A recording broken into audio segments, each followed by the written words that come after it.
Caitlin Clark is an underdog. Serena told Caitlin Clark, I just love that she tries to stay grounded, and she says she doesn't. What did she say? She doesn't have a social. She doesn't look at her social, and I get it. I don't either, and I think it's so important to continue to do what she's doing, and no matter what other people do, then if people are negative, it's because they can't do what you do. Angel Reese's approach to padding her stats has reached a troubling point as she continues to rack up numbers in games that are essentially out of reach. this is Angel Reese. Watch this clip. She says the following. Go ahead and play it. She needs a lot of attention. Go ahead. We watching women's basketball. It's not just because of one person. It's because of me too, and I want y'all to realize that. Like, it's not just because of one person. We don't get to say, well, Joe Rogan is number one and we are important too, because that's not how podcasting competition works. You know who tells you you're good? The flipping market tells you're good. By the way, you know when's the last time I watched a WNBA game? Never. Till today. I've still not watched a WNBA game. Her recent performance against the Indiana Fever is a clear example of this trend. Despite the Fever holding a commanding lead, Reese stayed in the game, determined to boost her double-double record. In the closing moments, while the Fever's star players were on the bench, Reese capitalized on the opportunity, scoring points and collecting rebounds against their bench players. Angel Reese is playing against Caitlin Clark, okay? They have this big game going on. Neither one of them are the best teams in the league, but she gets fouled, Caitlin Clark does, and this is how Angel Reese, who she became a champion, by the way, in college. I think she won the championship. Caitlin Clark in the championship. Exactly, 2 years ago. However, for whatever reason, the audience likes watching Caitlin more because she's more exciting than Angel. But watch what she says after the way she fouls Caitlin Clark. Go ahead and play this clip. For inside, I think we were playing really hard. I think we went up really strong a lot of times, and we didn't get a lot of calls. And going back and looking at the film, I've seen a lot of calls that weren't made. I guess some people got a special whistle. She ended the game with 10 points and 11 rebounds, but the way she achieved this has raised eyebrows among fans and sports analysts. Dwayne Wade openly criticized Reese for inflating her stats during garbage time, frustrating many who saw her actions as poor sportsmanship. His remarks sparked a conversation about whether Reese's impressive double-double streak is as genuine as it seems. Meanwhile, Caitlin Clark's stellar performance, leading the Fever to a dominant victory with 31 points and 12 assists, has been overshadowed by the controversy surrounding Reese's tactics. One thing Caitlin Clark does maybe better than anybody in sports right now makes it about others, makes it about team. Think about it. When's the last time you didn't see Caitlin Clark talking about a teammate? When's the last time you saw Caitlin Clark talking about herself or any of the accomplishments that she has had? Let me give you the answer to that. Never! Never! You never hear that. Now, that's why their team has gotten good. She could have been an egomaniac. Everybody in the league knows that she is the league right now. Instead of celebrating Clark's achievements, much of the discussion has shifted to Reese's questionable stat padding strategies. As the WNBA season rolls on, it's hard to say if Angel Reese will continue trying to pad her stats during blowout losses, or if she'll choose to embrace defeat with more sportsmanship and focus on helping her team improve. Those Sky are falling off the map in the second half of the season. Why? Well, they got a star, right? Everybody tells me Angel Reese is an absolute star. Look at all the double-doubles. Oh, my God. Well, Angel Reese and the Chicago Sky have made it about Angel Reese, not about the Chicago Sky. Even last night, if you look at it, what they have? Barbie night. We're giving out towels, blah, blah, blah, blah, blah. And when you see Angel Reese, what does she do? She's walking in with look at me outfits. It's about me. When you see Caitlin Clark, what do you see? It's about we. Angel Reese is coming off. Hey, look, won the national championship 1 year, got to the Final Four the next. Really successful career, but like most that come in the WNBA, nobody cared. So Angel Reese is coming in, and she's swimming upstream two ways. One, her team's not very good. Two, she's second fiddle to the little white girl over here, Caitlin Clark.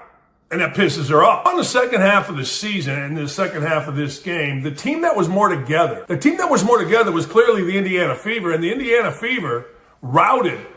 One thing's for sure, her behavior has sparked a meaningful conversation about what it means to play fair and show respect in professional basketball. You won't see the Chicago Sky forcing Elena Alm to intentionally foul just to rack up points at the free throw line, or asking Tina Charles to do the same. And you definitely wouldn't catch Teresa Weatherspoon keeping someone in the game just to boost their stats when the outcome's already decided. Frankly, it makes the Sky look unprofessional. I think there's some people, first of all, I think it's jealousy. I don't want to get in, there's a lot of articles out there that are using the R word and talking about this. I think it is pure unadulterated jealousy.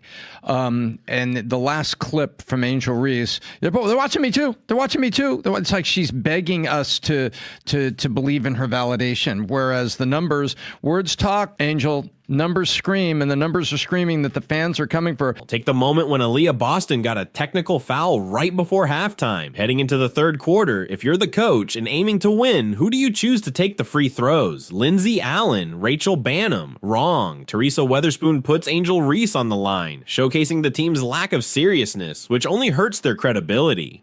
No wonder Kalia Copper is eager to leave, along with Kennedy Carter, Marina Mabrey, Dana Evans, and Camila Cardoso. Some players just want to play ball. Not everyone is chasing podcast fame, influencer deals, or acting gigs. Should there be a co-rookie of the year? Because Angel Reese is, of course, doing historical things with her double-doubles as a rookie, and Caitlin Clark already has set 1 million records and looks completely unstoppable, especially when it comes to dishing. And it feels like we are both on the same page here. Not a shot. Some athletes are in the WNBA to excel in their sport. Instead of honing her free throws, working on post moves, or improving her mid-range shot, Reese seems more focused on starring in wicked commercials. After watching nearly all of the Chicago Sky games and every single Indiana Fever matchup, it's clear that Angel Reese's double-doubles aren't doing much for team success or morale. It seems like the priority is making sure Reese hits her stats, even at the cost of the team's chemistry. As Rachel Bannum bluntly put it in a post-game interview, if getting blown out doesn't push you to improve, maybe it's time to take a hard look at ourselves. What was supposed to be a night to celebrate Barbie turned into Caitlin Clark's show, with even rival fans cheering her on in a stadium that should have been unfriendly. All-time scoring leader in Iowa. One person takes it to the finals. She loses, but they had nobody else. And she scored more points in college than Pistol Pete Maravich, who he died in an interesting way. Yeah. So why do you think it's happening? Why do you think it's happening? You're picking one word. One word. Is it DEI. Is it race? No. Wokeness. Is it race? No. Stats. Feminism. No. Progressive. It's one word to me, and it's underdog.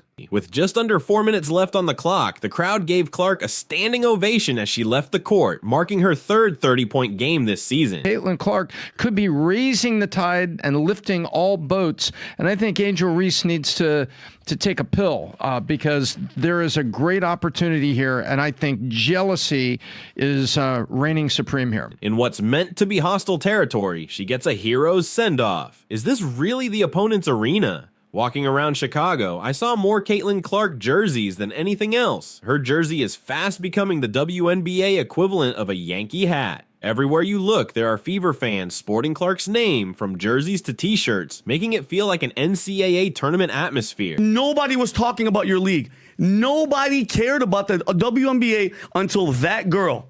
That girl, Caitlin Clark, I don't care what color she is. She's ridiculous. She's nasty. And now people are watching and you guys are talking shit about her. Like, what are you guys doing? They're sabotaging the whole thing. She should leave. She should have got those other contracts. Where does she have a contract to go somewhere else? Big Three. She should have gone to the Big Three. To hell with the WNBA. They're nothing. They're nobody. No one's watching. They lost $50 million. The WNBA lost $50 million. The only reason they make it is because the NBA kind of gives money to them to help them out. It's a lost cause every year. It's a political DI. Technically, it was an away game for the Fever, but it felt like they had home court advantage with all the support. The night couldn't have gone worse for the Sky. Clark stole the show, the Fever secured the win, and Reese padded her stats during meaningless minutes. Truly disappointing. To add to the drama, Caitlin Clark was knocked down by Diamond DeShields in one of 2 flagrant fouls against her. She's asked about the foul.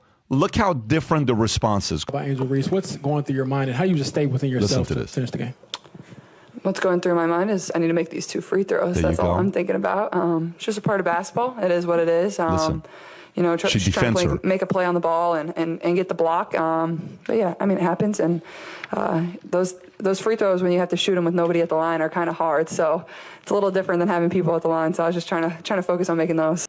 Honestly, how can that even be considered part of the game? Nothing about it resembled a basketball play, but once again, it shows how poorly Teresa Weatherspoon is managing things. Straight white girl goes into a league filled with lesbian blacks and beats their asses. It's important to recognize the dark history in America of white women being seen as needing protection from people of color and the harm that has caused. So it's concerning but not shocking if these harmful narratives about the WNBA play lead to more of the same toxic attitudes. Since their rivalry games against the Sun and now the Fever, we've seen the Sky get into dirty tactics with repeated flagrant fouls from their players. This team looks like a joke, a disorganized group where the star player skips post-game interviews just to avoid tough questions. Kennedy Carter, for example, seems to take the lead, shoving Caitlin Clark and essentially saying, "I'm not really feeling this game, maybe tomorrow." So who's really in charge here? Is it Carter, Reese, or is Teresa Weatherspoon still calling the shots? It's hard to tell at this point. I think I don't think the WNBA is ready for this type of attention that she's bringing to them. That attitude. There was another player that was crying after a regular season game, and you said the R word, Tom. I don't know why you were blocking it. Racism. Everybody's talking about. The Chicago Sky are really frustrated right now. They're upset because the Chicago Tribune and Chicago Sun-Times have made headlines with foul ball sports, showcasing Diamond DeShield's body-checking Caitlin Clark, which everyone's talking about. And the Sky aren't happy about the attention it's getting. If this incident with the Chicago Sky is what's setting fans off, they might be the most sensitive fan base in the country, softer than California's, even the LA media's fans. WNBA viewership. Okay, game 7,300 in attendance. Okay, the average Angel Reese game is 10,100, 10,200. They come to watch her. You know what the average attendance is when Caitlin Clark plays home or the road? What? 15,300. Wow. Okay, 15,300. Do you know what Caitlin Clark just got the contract from Nike? If this is what's getting you upset, you're definitely not prepared for real sports coverage. If this bothers you, consider how the media treats guys like A-Rod, Jeter, Aaron Boone, Jalen Hurts, or A.J. Brown. Remember how they pushed Andy Reid out? Come on, Chicago Sky fans, toughen up. It's not rookies of the year. It is the rookie who has had the biggest impact on their team, and it's unequivocally, and the odds are saying that it's even distancing itself even further, that it's Caitlin Clark. She is leading in all of the statistical categories as a rookie, minus rebounds.